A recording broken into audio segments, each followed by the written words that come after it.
Más de 5 millones fuera de Colombia buscando un refugio, un éxodo. Acaba de entregar el Instituto Interamericano de Derechos Humanos y la Corte Interamericana de Derechos Humanos acaba de entregar un informe sobre el efecto de la violencia política sobre las mujeres. ¿Qué pasa con el cuerpo de las mujeres en la guerra? La violación, el desplazamiento, el dolor de las mujeres en la guerra. A mí sí me da vergüenza que haya un 70% de colombianas y colombianos, según lo muestra la prensa, favoreciendo una política de represión. Creo que el problema no es de Uribe, el problema tendríamos que pensarlo, cuáles son los cambios de valores y cómo se le está imponiendo a través de dispositivos culturales a una región que no abramos un debate distinto sobre las consecuencias de la guerra. Sigo con la misma línea de reflexión que usted lleva.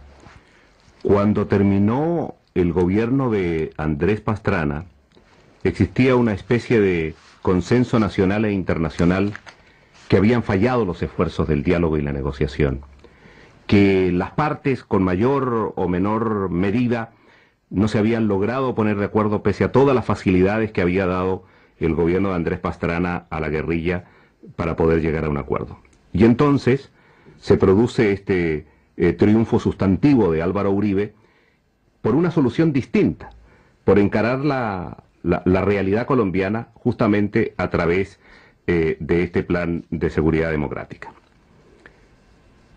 Ha pasado ya un tiempo considerable, señora Gloria Huertas.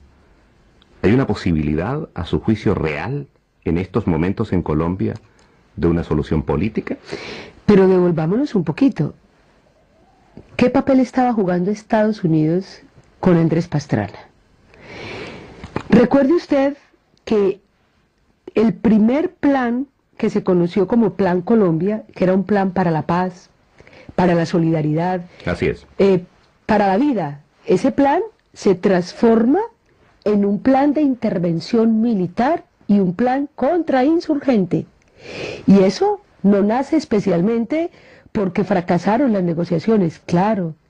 Cuando estamos hablando de un conflicto de más de 50 años y de intereses económicos para afianzar un modelo neoliberal, es compleja la situación.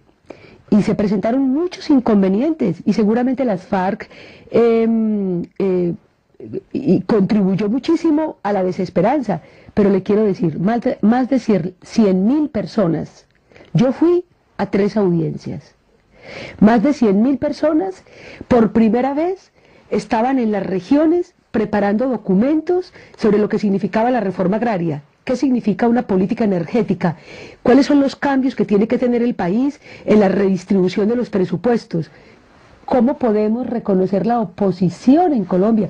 Acababan de eliminar a la Unión Patriótica, el exterminio de la Unión Patriótica, cómo salir del bipartidismo, que existan los liberales, que existan los conservadores, pero que existan los comunistas, que exista la gente que piensa diverso. Yo tuve la oportunidad de estar en 1988, en una reunión en Houston. Nos invitaron a 12 personas, el Departamento de Estado de los Estados Unidos, una reunión que se hizo a bajo perfil. Yo quedé tan sorprendida con lo que estaba oyendo, porque desde ese momento venía cualificándose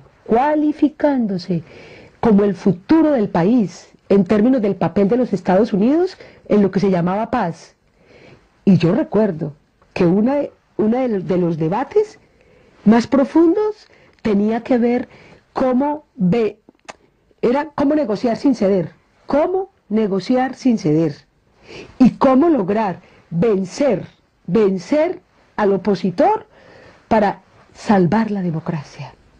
Mire, quiero decirle que en 1988 en Houston, cuando yo escuché todo esto, seguramente me falta mucha formación política, seguramente me falta mucha formación económica, pero no me falta dignidad. No me falta sentimiento como mujer para entender que ese no era el camino, que el camino no es fumigar las regiones, que el camino no es asesinar las mujeres y los campesinos porque se supone que esa mujer o ese campesino son amigos de las FARC o del ELN. Esa no es la metodología. Y con el gobierno de Andrés Pastrana tampoco Andrés Pastrana le contó la realidad del país, y es, si efectivamente este camino no funcionaba, nos correspondía a nosotros, como ciudadanos, a la sociedad civil colombiana, que hay unos esfuerzos muy grandes en Colombia, desde las regiones, de los movimientos afro, de los indígenas, de las mujeres, que no queremos la guerra, que le estamos diciendo a las FARC, al ELN, al gobierno colombiano, que tenemos que buscar salidas. Pero hoy yo siento la situación mucho más compleja, porque hoy tenemos radares, la privatización del conflicto colombiano. Estados Unidos ha dividido los contratos. No vamos a tener la ocupación que tuvo Irak o que Afganistán. En Colombia hay otro método. En Colombia hoy tenemos la frontera con Ecuador, la frontera con Venezuela. Tenemos las fumigaciones, el manejo de los helicópteros. Las tropas americanas están hoy en Melgar, Tolima, en el sur del país. Hay tropas americanas en Colombia y están cada vez más bajándole el perfil y colocando el tema, simplemente desconociendo que existe un conflicto y que si no hay diálogo, mira, si no hay salida política al conflicto, la salida no es militar. Y el desangre y la desesperanza va a ser mayor en Colombia. Pero si le entiendo bien, ¿usted cree que hay solución política en la medida que los ciudadanos asuman su responsabilidad, en la medida que se asuman esfuerzos de parte de la sociedad civil, que por muy meritorios que sean, son fragmentados? Es decir, hablando de forma directa, esto se soluciona respecto de la fuerza política que uno tiene para poner sobre la mesa, ¿o no? Mira, aquí entra otro elemento que seguramente nos falta mucho análisis. ¿Qué ha significado estos últimos 10 años en Colombia el papel de la cooperación internacional para la paz? ¿Y cuál es el efecto? No solamente de la cooperación económica, de la cooperación política. Y a la vez que estamos viendo cómo se relaciona los intereses económicos internacionales sobre el país, eso también tiene que mostrarse el costo que está teniendo sobre la sociedad. Yo creo que a pesar de los esfuerzos que tenemos, ahora existe una esperanza. Yo siento que en medio de toda la dificultad, déjeme que le diga que yo creo que hoy el polo democrático alternativo va generando, con todas las dificultades que usted quiera, con las divisiones que tengamos, está generando un espacio de unidad, y creo...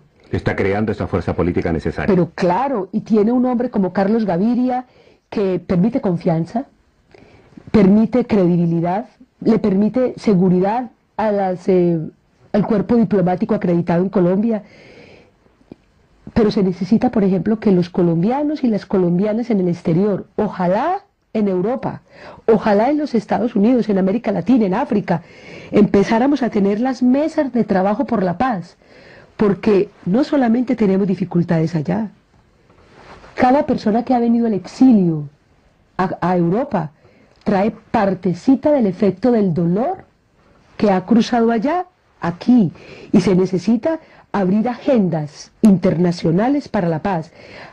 Necesitamos oír qué piensan los refugiados políticos, necesitamos oír los migrantes, la opinión de las mujeres y los hombres, pero yo creo que hoy hay una esperanza, aún en medio de toda la dificultad.